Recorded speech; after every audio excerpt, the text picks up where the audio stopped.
guys, welcome back பண்ணா சோதப்பள்ளி team. இப்போ நான் சொல்ல போகிறது இன்ட்ரெஸ்டிங்கான ஒரு பேய் கதையை பற்றி. ஒரு ஊரில் ராஜாவும் ராணியும் வாழ்ந்துருந்தாங்க. அந்த ராஜாவுக்கு ஒரு குழந்தை பிறந்துச்சு. அந்த ராஜா அந்த குழந்தை பிறந்ததுலேருந்து வெட்டி நிறையா கொலை செஞ்சுருக்காங்க.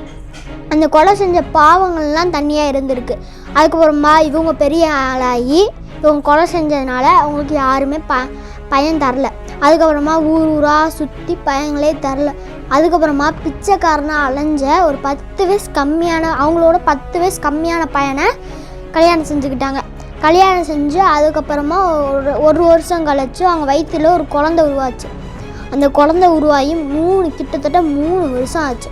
அந்த 3 வருஷங்களாம் அந்த குழந்தையும் பிறக்கல. அந்த 3ஆவது வருஷம் முடிய போகிற நாளில் அவங்க ஹஸ்பண்டு இறந்துட்டாங்க.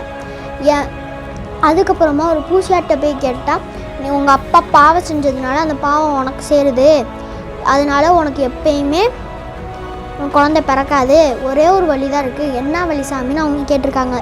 பிளட் இன் மேரி. அதுக்கு அவங்க அவங்க பிளட் இன் மேரி கிடையாது, மேரி மட்டும்தான்.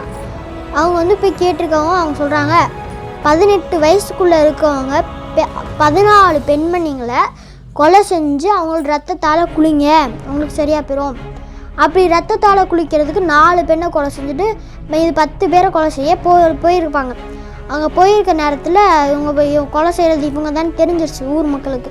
அதனால ஊர் மக்கள்லாம் சேர்ந்து அந்த பெண்மணியை கொண்டுட்டாங்க. அதுக்கப்புறமா பார்த்தா வயிற்றுக்குள்ளே அவங்க வளர்ந்துருந்த குழந்தையும் வயிற்றுக்குள்ளேயே இறந்து போச்சு. அதனால் இன்னமும் அந்த பேய் சுற்றிக்கிட்டு தான் இருக்குன்னு எல்லாரும் சொல்கிறாங்க.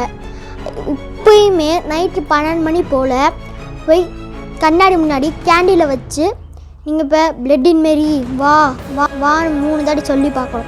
அந்த 3 தாட்டியுமே வரலன்னா 3 தாட்டி இப்படி பின்னாடி யாரோ போகிற மாதிரி இருக்கும், முன்னாடி யாரோ வர மாதிரி இருக்கும். அப்படி இருக்கும். அப்படி வந்துச்சுன்னா நீங்கள் என்ன செய்கிறீங்க, பிளட் இன் மேரி நான் தான் உன் குழந்தைய கொன்னேன் வா வா அப்படின்னீங்கன்னா பட்டக்குன்னு உங்களை அடித்து போட்டு அது விசாடி உங்களை தூக்கி போட்டு போயிடும்.